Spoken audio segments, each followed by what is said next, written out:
saya akan berbicara tentang tidak puas. Mari kita membaca Filipi pasal 4 ayat yang ke-11. Perkataan Rasul Paulus, "Kukatakan ini bukanlah karena kekurangan, sebab aku telah belajar mencukupkan diri dalam segala keadaan." Puji Tuhan, betapa indah firman ini saudara-saudara. Aku telah belajar mencukupkan diri dalam segala keadaan. For I have learned to be content in whatever situation atau state I am in. Dalam situasi kondisi apapun juga, aku telah belajar untuk menjadi puas. Inilah Rasul Paulus dan perlu kita pelajari saudara-saudara. Jadi kalau saya renung-renungkan saudara, ada satu hal yang kelihatannya memang sepele, tapi kalau hal ini kita biarkan, dia bisa menjadi masalah yang serius. Baik itu dalam kehidupan rumah tangga, baik itu dalam gereja Tuhan, dalam pekerjaan Tuhan, yaitu rasa tidak puas. Kita bisa mendengar orang berkata, tempat saya itu baik, tetapi suami saya itu orangnya baik, istri saya itu orangnya baik, cuma, ini yang bahaya.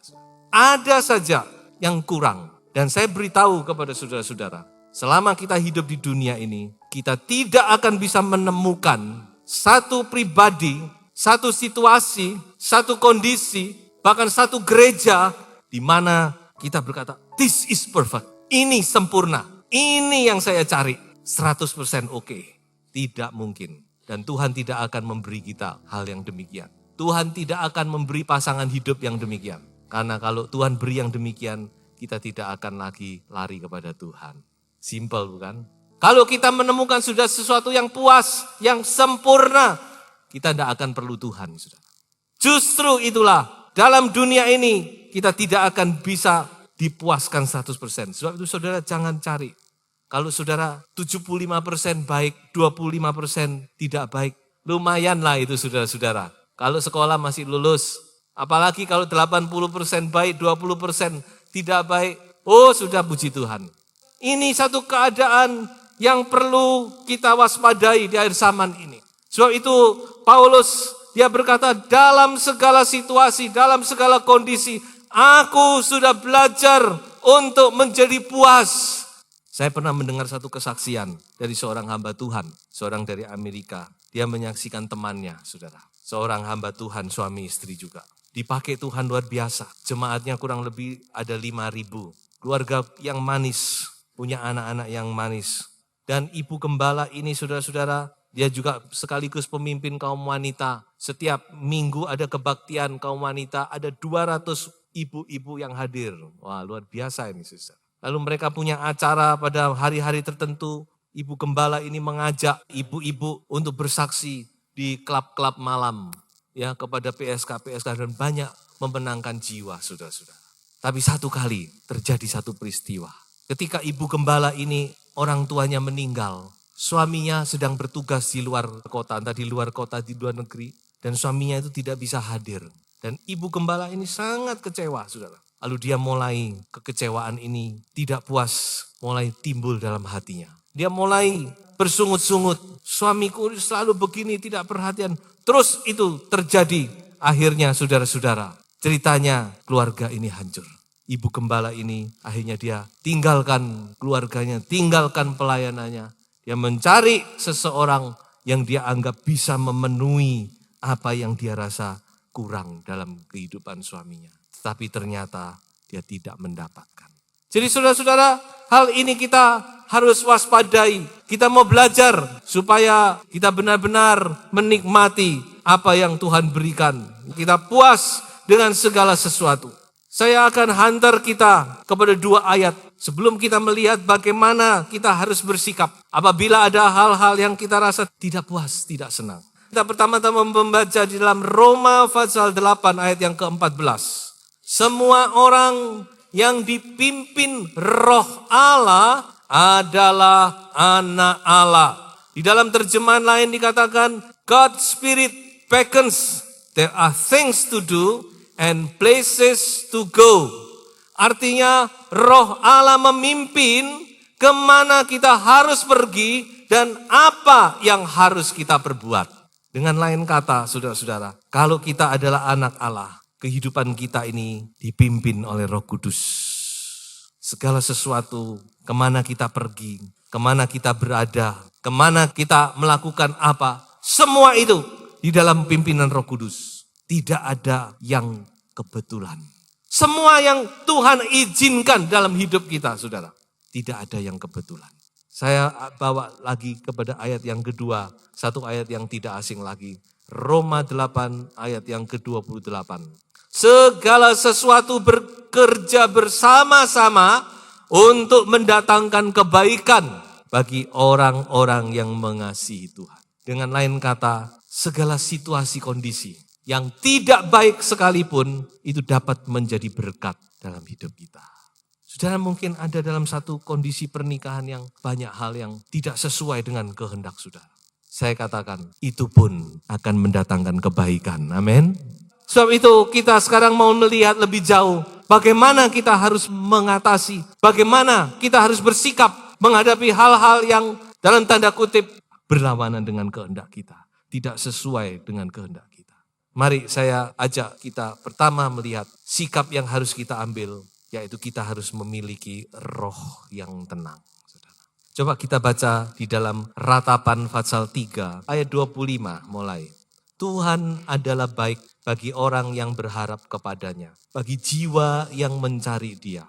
26, adalah baik menanti dengan diam pertolongan Tuhan. 27, adalah baik bagi seorang pria memikul kuk pada masa mudanya. 28, biarlah ia duduk sendirian dan berdiam diri kalau Tuhan membebankannya. 29, biarlah ia merebahkan diri dengan mukanya dalam debu, mungkin ada harapan. 30, biarlah ia memberikan pipi kepada yang menamparnya, biarlah ia kenyang dengan cercaan. 31, karena tidak untuk selama-lamanya Tuhan mengucilkan. Saudara, ratapan ditulis dalam satu kondisi yang sangat-sangat jelek, sangat-sangat buruk. Yeremia menulis ratapan ini, saudara-saudara. Dia sedang meratapi kotanya, bangsanya, negerinya yang hancur oleh Babel. Kalau saya melihat foto-foto gempa bumi, saudara-saudara, mengerikan. Itulah kurang lebih kondisi saat itu. Hancur lebur kota Yerusalem. Dan banyak yang mati, saudara-saudara. Dalam kondisi inilah Yeremia menulis. Tapi dia berkata apa? Baiklah kita berdiam diri, kita tenang. Sebelum beranjak lebih jauh, saya masih melihat ayat ini dalam terjemahan bahasa lain, bahasa Inggris. Tetap pada ayat yang sama. Saya berikan kurang lebihnya, saya ringkaskan saja ini artinya. Ayat 25 dikatakan bahwa Allah itu baik bagi laki-laki, bagi perempuan yang menantikan Tuhan.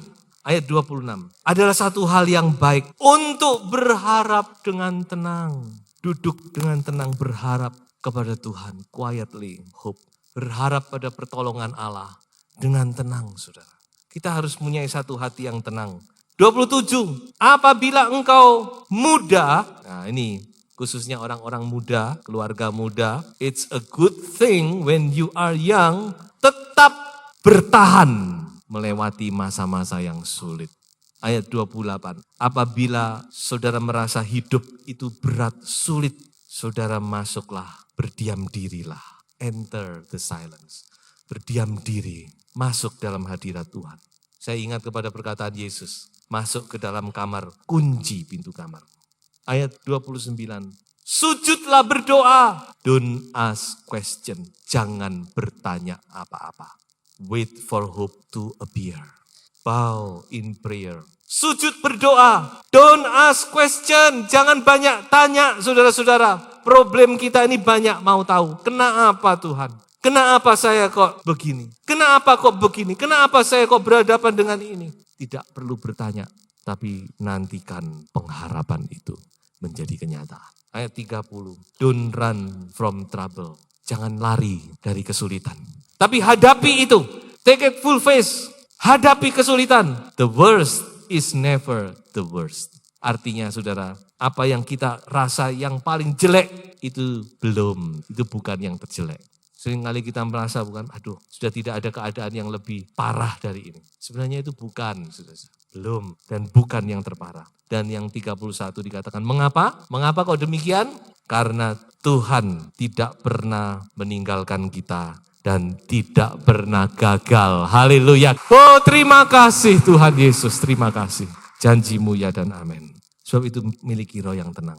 Ketika kita tenang, kita akan mengerti kehendak Tuhan. Ketika kita tenang, kita dapat berpikir dengan jernih.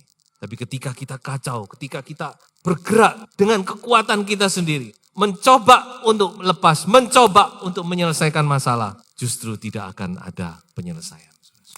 Hal yang kedua, bagaimana kita harus bersikap, miliki roh yang taat. Mari kita baca ayatnya dalam 1 Petrus pasal 1 ayat 14. Hiduplah sebagai anak-anak yang taat dan jangan turuti hawa nafsu yang menguasai kamu pada waktu kebodohanmu. Di dalam terjemahan bahasa Indonesia sehari-hari berbunyi demikian. Taatilah kepada Allah dan janganlah hidup menurut keinginanmu yang dahulu pada waktu kalian masih belum mengenal Allah. Taatilah Allah, jangan turuti keinginanmu yang dahulu. Dahulu kapan? Pada waktu kalian masih belum mengenal Allah. Ketika orang belum mengenal Tuhan, dia akan mencari jalan sendiri. Dia akan bertindak menurut apa yang dia pandang baik. Dia akan bergerak sendiri, kekuatannya sendiri, cari jalan sendiri. Tetapi bagi kita yang sudah mengenal Allah, kita punya pedoman yaitu firman Tuhan. Amin, saudara-saudara. Ini pedoman saudara-saudara. Dalam menghadapi apa-apa, kita coba lari apa yang Tuhan katakan. Kehendak Tuhan ada di sini. Kebenaran ada di sini. Dan kebenaran tetap kebenaran. Kebenaran tetap akan membela dirinya. Kalau kita berjalan menurut kebenaran, pasti kita akan selamat. So itu saya dikatakan kita harus sekarang memiliki roh yang taat. Artinya kita berjalan menurut kebenaran firman Tuhan. Kita tidak lagi melangkah menurut kehendak kita, menurut pikiran kita, tapi menurut kehendak Tuhan. Dan sikap yang ketiga, saudara-saudara, yaitu tetaplah bertahan. Yang pertama apa, saudara? Miliki roh yang tenang. Yang kedua apa, saudara-saudara? Miliki roh yang taat. Yang ketiga, tetaplah bertahan. Mari kita baca Roma pasal 5 ayat 3 sampai ayat yang kelima. Dan bukan hanya itu saja, kita malah bermegah juga dalam kesengsaraan kita. Karena kita tahu bahwa kesengsaraan itu menimbulkan ketekunan. Dan ketekunan menimbulkan tahan uji. Dan tahan uji menimbulkan pengharapan. Dan pengharapan tidak mengecewakan. Karena kasih Allah telah dicurahkan di dalam hati kita oleh Roh Kudus yang telah dikaruniakan kepada kita. Luar biasa. Ayat yang diperas dari pengalaman hidup Rasul Paulus. Ini bukan timbul dari akal, sama sekali bukan. Tapi diperas dari pengalaman hidupnya. Dia alami, dia tahu apa yang dia tulis. Dan itu sudah memberkati kita nih, amin saudara. Apa yang dikatakan oleh ayat ini? Kesengsaraan itu menimbulkan ketekunan. Ketekunan menimbulkan tahan uji. Tahan uji menghasilkan pengharapan. Afflictions menimbulkan patience. Afflictions itu kesulitan, kesengsaraan. Menimbulkan patience, kesabaran. Patience menimbulkan experience atau maturity. Artinya dari kesabaran kita menjadi orang yang matang. Jadi orang yang berpengalaman kita. Dan kemudian menghasilkan hope, pengharapan. Haleluya. Ternyata untuk menjadi orang yang berpengharapan tidak mudah. Ada stepnya. Bagaimana orang itu bisa mempunyai pengharapan, saudara? Ternyata dia harus sabar. Dia harus bertahan. Dan disitulah muncul satu pengharapan. Makanya kalau saya renung-renungkan, di dalam Roma 12:12 berbunyi demikian, bersukacitalah dalam pengharapan. Ayat ini kan begitu singkat, kan? Bersukacitalah dalam pengharapan. Bagaimana orang bisa bersukacita dalam pengharapan? Ada prosesnya yang tadi kita sudah lihat. Karena pengharapan itu muncul terakhir. Kita bisa bersukacita dalam pengharapan kalau kita sudah mengalami, kita bertahan dalam segala keadaan. So itu mari saudara, sikap-sikap ini satu hal yang baik untuk kita ikuti dalam kita menghadapi hal-hal yang kita merasa tidak puas. Maka akhirnya kita akan mengerti bahwa hanya Tuhan yang bisa memuaskan kita. Akhirnya kita akan sampai kepada satu pengertian, tidak ada di dunia ini yang bisa sungguh-sungguh memuaskan kita kecuali Tuhan saja. Kalau saudara menoleh kepada manusia, siapapun dia, saudara pasti kecewa. Tapi kalau saudara menoleh kepada Tuhan, saudara akan dipuaskan. Hanya Tuhan yang memuaskan hasrat kita, saudara-saudara. Saya akan akhiri dengan 2 ayat. Di dalam Mazmur 103 ayat yang kelima. Dia yang memuaskan hasratmu dengan kebaikan, sehingga masa mudamu menjadi baru seperti pada burung Raja Wali. Dia yang memuaskan hasratmu. Cari kepuasan itu kepada Tuhan. Maka saudara tidak akan kecewa.